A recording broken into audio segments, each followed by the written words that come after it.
Class 7 का ये third chapter है हमारी बदलती पृथ्वी। इसका जो है आज हम लोग सेकंड लेक्चर के बारे में डिस्कस किया जाएगा कि इस वीडियो में जो है क्या बताया जाएगा क्या नहीं। ये सब जो है मैंने फर्स्ट लेक्चर में कंप्लीट कर दिया। अगर नहीं देखा होंगे तो डिस्क्रिप्शन में लिंक होगा 7th क्लास का, उसमें देख लीजिएगा, ठीक है। बाकी आज हम लोग डायरेक्ट बात करेंगे सेकेंड लेक्चर में क्या बात करना है, क्या है नहीं, क्या पढ़ना है, उसके बारे में पूरा जानेंगे, ठीक है। तो वीडियो को जो है शुरू से लेकर अंत तक देखने का प्रयास कीजिएगा ताकि आपको जो पूरा कंसेप्ट के साथ समझ में आए, किसी प्रकार का डाउट नहीं छूटे, बस यही माइंड में सेटअप रखना है, ठीक है। तो चलिए आपसे यहाँ पे पूछ सकता है कि बताइए कि मुख्य स्थलाकृतियाँ होता मतलब कैसा मतलब क्या क्या खास बात है स्थलाकृतियाँ का मतलब। स्थलाकृतियाँ का मतलब स्थल का आकृति कैसा कैसा होता है, ठीक है। तो देखिए एक होता है अपक्षय और अपर्दन, जो है दो प्रक्रमों का जो है भूदृश्य लगातार विघटित होती रहती है। विघटित मतलब कुछ ना कुछ देखने को आपको मिलते रहता है, ठीक है। थोड़ा सा बात करते हैं, इसको जूम अगर कर लेते हैं तो बेस्ट रहेगा ताकि अंडरलाइन करने में भी हम लोग को अच्छा रहेगा, ठीक है। कह रहा है कि पृथ्वी की सतह पर जो है शैलों को टूटने से, पृथ्वी का सतह मतलब समझ रहे हैं, धरती का जो सतह है उस शैलों से टूटने से जो है अपक्षय की क्रिया होती है। आपसे कोई पूछे अपक्षय क्या था, डायरेक्ट बता दीजिएगा कि पृथ्वी की सतह से क्या होता है कि जो शैल होता है, जो चट्टान होता है, वो सब टूट रहा है, वही तो आपको अपक्षय है। अपक्षय क्या है, वही है जो शैल और चट्टान जो है टूट रहा है, वही जो काम क्रिया हो रहा है, वही सब क्या है, अपक्षय है, ठीक है। लिख सकते हैं कि अपक्षय क्या है, तो लिख लीजिएगा कि पृथ्वी के शैलों से टूटने से अपक्षय की क्रिया होती है। थोड़ा सा एक बार आपको बढ़िया से मैं टाइम देता हूँ लिखने के लिए। यहाँ से लिख लीजिएगा, यहाँ से लेकर के यहाँ तक, ठीक है। और वीडियो को थोड़ा सा पॉज करके ये सब जो है पूरा लिख लीजिएगा, ठीक है, अपक्षय के बारे में। अब बात करते हैं कि भूदृश्य पर जो है जल, पवन, हिम, हिम मतलब समझ रहे होंगे बर्फ वाला, जैसे विभिन्न घटकों के द्वारा जो है होने वाले क्षय को अपर्दन कहते हैं।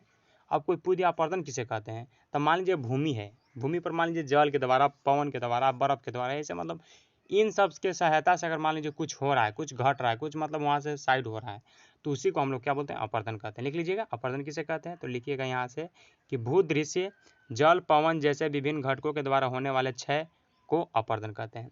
अब थोड़ा सा अगला पॉइंट बात करते हैं कि वायु, जल आदि अपर्दित पदार्थों को, जैसे वायु हो गया, हवा हो गया, जल हो गया, ये सब जो अपर्दित पदार्थ हैं, इसको जो है एक स्थान से दूसरे स्थान पर ले जाते हैं। ये सब क्या करते हैं, एक स्थान से, ये तो आपको हेल्प ना कर रहा है, वायु क्या है, हवा क्या है, एक स्थान से दूसरे स्थान, मान लीजिए हवा बह रहा है तो वो तो जा ही रहा है और साथ में कुछ चीज़ को लेके जा रहा है, तो मतलब अपर्दित कर रहा है पदार्थों को, तो एक स्थान से दूसरे स्थान पर ले जाते हैं, फलस्वरूप एक स्थान पर निक्षेपित करते हैं। एक स्थान पर क्या करते हैं, निक्षेपित करते हैं। अपर्दन एवं निक्षेपण की एक प्रक्रम जो है धरातल पर विभिन्न स्थलाकृतियों का निर्माण करते हैं। क्या किया कि यहाँ से मतलब काट छाट करके एक से स्थान पर दूसरे स्थान पर ले गया, निक्षेपण कर दिया, रख दिया। यही सब क्या करता है, विभिन्न स्थलाकृति, मान लीजिए कहीं गड्ढा था, ठीक है, और कहीं ऊंचा था, मतलब कहीं पूरा पहाड़ जैसा था, वहाँ से क्या हुआ, पहाड़ वाला एरिया मतलब कट करके अगर गड्ढा में भर गया तो क्या हुआ, आपका जो गड्ढा वाला जो शेप था वो क्या हुआ, पूरा से भर गया, तो क्या हुआ, स्थलाकृति का निर्माण हुआ कि नहीं। पहले गड्ढा था लेकिन अब पूरा प्लेन हो गया, तो ये भी निर्माण हुआ। मेरे हिसाब से लगता है कि आप लोग समझ पा रहे होंगे, बात यही है, ठीक है, समझना भी चाहिए आपको। समझ पे आ गए, समझ में आ गया ना। चलिए अब बात करते हैं कि नदी के कार्य क्या है। अच्छा, नदी तो है, हम लोग जानते हैं कि नदी में हम लोग नहाते भी हैं, लेकिन नदी के भी काम है का, हम लोग तो मान लीजिए काम है कि कपड़ा उपड़ा खींचना है, लेकिन नदी के क्या काम है उसके बारे में भी तो जानेंगे। तो नदी जो है जल से दृश्य की भूमि का अपर्दन होता है। नदी के जल से, नदी का जो जल है, नदी का जो पानी है, उससे क्या होता है, भूमि का अपर्दन होता है। भूमि का अपर्दन करने का मतलब क्या, भूमि का अपर्दन करने का मतलब जो माटी है उसका क्या होता है, अपर्दन होता है, उसमें क्या होता है, कटाव छटाव होता है। अपर्दन होता है जब नदी किसी खड़े ढाल, जब नदी जो है किसी खड़े ढाल वाले स्थान से, खड़े ढाल का मतलब समझ रहे, ऊंचा एकदम टीला वाला स्थान से अत्यधिक कठोर शैल या खड़े ढाल वाली घाटी में जब पानी गिरती है, मान लीजिए कुछ गिर रहा है, तो यह जलप्रपात बनाती है। क्वेश्चन आपसे क्वेश्चन कैसे पूछेगा, तो क्वेश्चन ऐसे पूछ सकता है कि बताइए कि जलप्रपात कैसे बनता है, तो आप बताइएगा जलप्रपात कैसे बनता है, तो लिखिएगा कि नदी जो जल जो है इसका क्या होता है कि भूमि का अपर्दन होता है। जब पानी बह रहा है तो भूमि का तो अपर्दन होगा, भूमि तो कटेगा ना जी, जब पानी बह रहा है तो भूमि तो कटेगा। तो जब नदी का होता है कि खड़े ढाल मतलब पूरा खड़ा ढाल है, वहाँ से ढलाऊ टाइप से, तो वहाँ से क्या होता है, जब पानी आपका गिर रहा है, मान लीजिए यहाँ देखिए ये है, यहाँ से मान लीजिए पानी गिर रहा था, यहाँ पे क्या होगा, यहाँ पे जलप्रपात बनेगा, यही जलप्रपात बनता है, ठीक है। पिक्चर आप लोग बढ़िया से देख लीजिए, ठीक है, यही आपका जलप्रपात बन रहा है, ठीक है। और बाकी तो ऐसा कुछ नहीं था। अच्छा, क्या आप जानते हैं, इसको लास्ट में देख लेंगे, ठीक है। अब यहाँ पे देखिए थोड़ा सा कि इसको जूम कर लेते हैं तो बेस्ट रहता है, ठीक है। अब यहाँ पे देखिए कि जब नदी जो है मैदानी क्षेत्र में प्रवेश करती है, नदी क्या कर रहा है, मैदानी क्षेत्र में, मैदानी मतलब स्थल जहाँ पे खेती वगैरह होता है ना, वो सब क्षेत्र में प्रवेश कर रहा है नदी, तो एक मोड़दार मार्ग बनता है, एगो मोड़दार मतलब मार्ग बनता है, ठीक ना, घुमावदार टाइप से।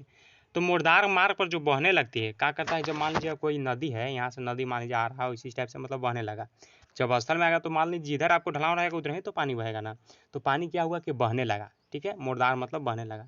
तो नदी के इन्हीं मोड़े को विसर्प कहते हैं। यहाँ से क्वेश्चन बहुत इंपॉर्टेंट बनता है कि विसर्प कहते किसको हैं, बताइए। तो डायरेक्ट आंसर लिखिएगा कि जब नदी जो है क्षेत्र में, मैदानी क्षेत्र में क्या करता है, प्रवेश करता है, एंटर करता है, मतलब घुस रहा है, ठीक है, तो वह जो है मुर्दार मार्ग पर बहने लगता है। कहाँ पर बहने लगता है, तो मुर्दार मतलब टेढ़े मेढ़े टाइप से बहने लगता है, इस टाइप से, ठीक है। तो बहने लगती है तो इन्हीं मोड़ को तो हम लोग विसर्प कहते हैं।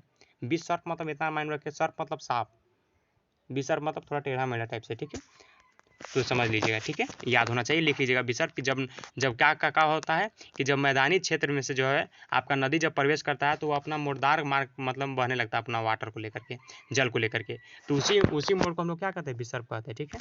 इसके बाद जो है विसर्पों के किनारों पर जो विसर्प बह रहा है तो उसका तो किनारा होगा ही, ऑफकोर्स होगा, अपर्दन एवं निक्षेपण शुरू हो जाता है, मतलब कटाव छटाव जो है शुरू हो जाता है।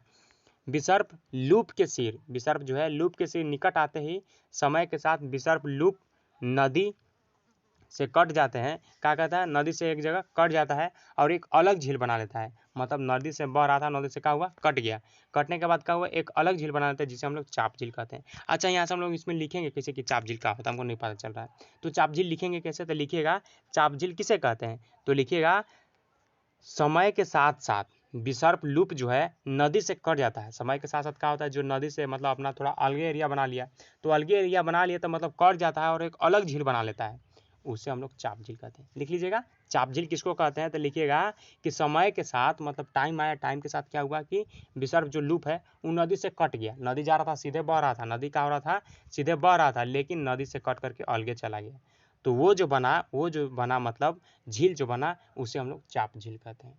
कोई दिक्कत होना भी नहीं चाहिए। अब बात करते हैं कि कभी कभी जो है नदी अपने तटों से जो है बाहर बहने लगती है। कभी कभी ऐसा देखते हैं कि नदी, मान लीजिए इतना नदी बह रहा है, लेकिन कभी कभी एक्सेस वाटर के चलते क्या होता है कि नदी इधर पानी बहने लगता है, कभी कभी इधर आ जाता है, ठीक है, तो बहने लगता है, तो बहने लगता है फलस्वरूप निकटवर्ती क्षेत्रों में बाढ़ आ जाती है। ऑफकोर्स मान लीजिए नदी जब बाढ़ आएगा तो पानी तो कभी कभी नहीं देखते हैं कि मैदानी क्षेत्र में आ जाता है, तो वहाँ के घर वगैरह जो है डूब जाता है, बाढ़ के चलते क्या होता है, डूब जाता है। तो बाढ़ के कारण नदी के तटों से जो है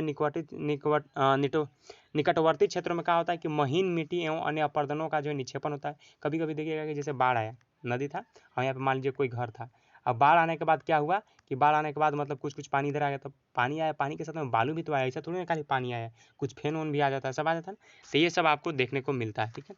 तीन, थोड़ा सा पेंसिल लेना चाहूँगा।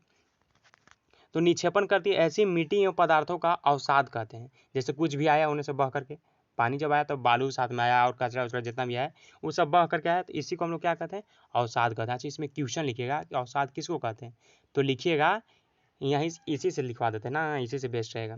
लिखिएगा कि बाढ़ के कारण नदी के तटों निकटवर्ती क्षेत्रों में महीन मिट्टी एवं अन्य पदार्थों का निक्षेपण करती है, ऐसी मिट्टी पदार्थों को अवसाद कहते हैं। खत्म, यहाँ तक, ठीक है। एक बार फिर से देख लीजिए, अवसाद कहाँ से कहाँ तक लिखिएगा, यहाँ तक लिखिएगा, क्वेश्चन यहाँ से बनेगा, अवसाद किसे कहते हैं, तो लिखिएगा यहाँ से कि बाढ़ के कारण नदी के तटों पर जो है निकटवर्ती क्षेत्रों में जो है महीन मिट्टी एवं अन्य पदार्थों का जो है निक्षेपण करती है, ऐसी मिट्टी एवं पदार्थों को अवसाद कहते हैं। वीडियो को पॉज कीजिएगा और लिख लीजिएगा।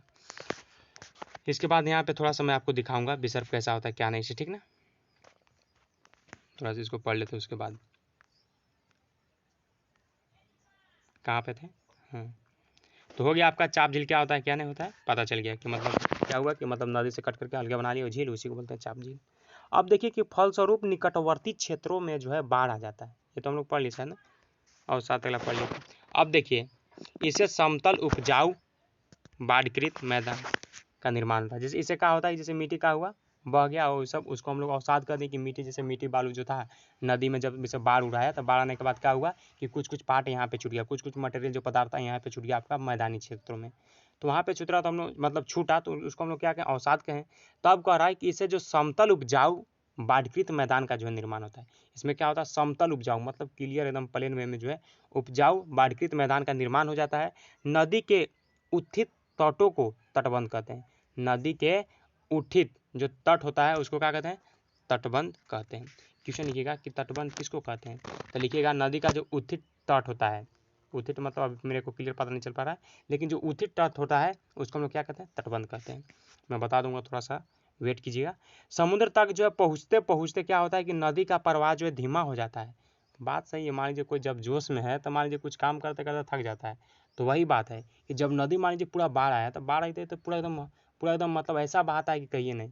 और क्या होता है कि जब उसको मतलब जब बाढ़ शांत हो जाता है तो पूरा नॉर्मल हो जाता है। वही प्रकार है कि जब नदी पूरा बह रहा था तो क्या होता, पूरा फास्ट था, लेकिन क्या हुआ कि जब समुद्र तक जाते जाते पूरा धीमा मतलब शांति पड़ जाता है। और अनेक धाराओं में विभाजित हो जाती है, मतलब उसका भी तो ब्रांच है, कैसे कैसे बांटना है, मतलब इस टाइप से जो है बढ़ जाता है। ठीक है, थोड़ा सा यहाँ पे देख लेते हैं, उसके बाद वो वाला फिगर देख लेंगे। हो जाती है जिनको वितरिका कहते हैं। जैसे क्या हुआ कि मतलब जैसे मान लीजिए नदी बह रहा था, वितरिका किसे कहते हैं, यहाँ देखिए, इसको थोड़ा सा ऊपर कर लेंगे। वितरिका किसे कहते हैं, जैसे मेन नदी था, ये क्या था, यहाँ से मुख्य नदी निकला, इधर बहा, इधर इधर 2-3 पार्ट में गया, फिर इधर बहा, इधर इधर इस टाइप से। तो ये सब मान लीजिए कोई ये ब्रांच है, इधर गया इधर, तो यही को तो हम लोग वितरिका कहेंगे। मतलब ऐसा कोई नहीं कि इसी को आएंगे, इधर भी कह सकते हैं। मतलब ब्रांच को बांटना, मतलब नदी को मतलब अलग अलग भागों में बांटना, कोई एक पार्ट को हम लोग वितरिका कह सकते हैं। ठीक है, यहाँ नदियाँ इतनी धीमी हो जाती है कि यह अपने साथ लाए गए मलबे का निक्षेपण करने लगती है। प्रत्येक वितरिका अपने मुहाने का निर्माण करती है। जो वितरिका है वो प्रत्येक वितरिका क्या करती है, अपना मुहान का निर्माण करती है, मतलब किधर से जाना है ऐसे। सभी मुहानों अवसादों का संग्रह से जो डेल्टा का निर्माण करता है। आपसे डेल्टा से पूछ दिया कि डेल्टा कैसे निर्माण करता है, तो बताइएगा कि सभी मुहान, जितना भी मुहान है, अवसादों के साथ जो संग्रह से जो है, अवसादों का जो संग्रह है, मतलब अवसाद जितना भी लाया कटाव छटा करके उसका संग्रह हुआ, उसी को हम लोग क्या कहते हैं, डेल्टा कहते हैं। ठीक है, तो ये आपका डेल्टा में आ जाएगा। ठीक है, थोड़ा सा यहाँ पे हम लोग को एक कुछ बच रहा था, उसके बाद ये टॉपिक हम लोग बात करेंगे समुद्री तरंग का कार्य क्या है उसके बारे में। थोड़ा सा यहाँ पे देख लीजिए, बाढ़ का मैदान, यहाँ पे क्या हुआ, बाढ़ का मैदान, ये नदी का मुहाव है, ये सब क्या है, जैसे ये नदी है। ठीक है, और नदी का जो ये सब एरिया है ना, ये सब क्या हो गया, तटबंध यही हो गया। ठीक है, और ये क्या हो गया, ये विसर्प, मतलब सांप के जैसा है ना ये वाला, तो यहाँ ये वाला जो पार्ट है ये क्या हो गया, विसर्प हो गया। ये जो काला वाला पार्ट है ना, ये आपका क्या हो गया, विसर्प हो गया। ठीक है, और चाप झील क्या हुआ, जैसे नदी इधर इधर बह रहा था, लेकिन जो इधर का जो मतलब कट करके वो इधर बन गया, उसी को हम लोग चाप झील कहते हैं। मतलब फिगर से बहुत बेस्ट रहता है समझना। ठीक है, तो आपको पता चल गया, तो थोड़ा सा आज इसको भी डिस्कस ही कर लेते हैं। इसके बाद तो लगता है मेरे हिसाब से चैप्टर खत्म ही हो जाएगा। तो 2 पॉइंट है, इसको भी डिस्कस कर लेते, देखते हैं कितना मिनट हुआ। 12 मिनट हो गया, चलिए कोई दिक्कत नहीं। समुद्र तरंग के कार्य क्या होता है, समुद्री तरंग के कार्य क्या होता है, तो इसके बारे में भी जान लेते हैं। नहीं तो छोड़ देते हैं, इसको नेक्स्ट वीडियो में प्रोवाइड करूंगा, ताकि पूरा होच पोच हो जाएगा इसी चलते। तो वीडियो को यहीं क्यूट करते हैं। अगर वीडियो पसंद आता हो तो लाइक, कमेंट और सब्सक्राइब जरूर कीजिएगा। नेक्स्ट वीडियो में हम लोग बात करेंगे कि समुद्री तरंग क्या है, इसका कार्य क्या है, इसके बारे में। ठीक है, तो चलिए नेक्स्ट वीडियो में बात करते हैं। Thank you so much.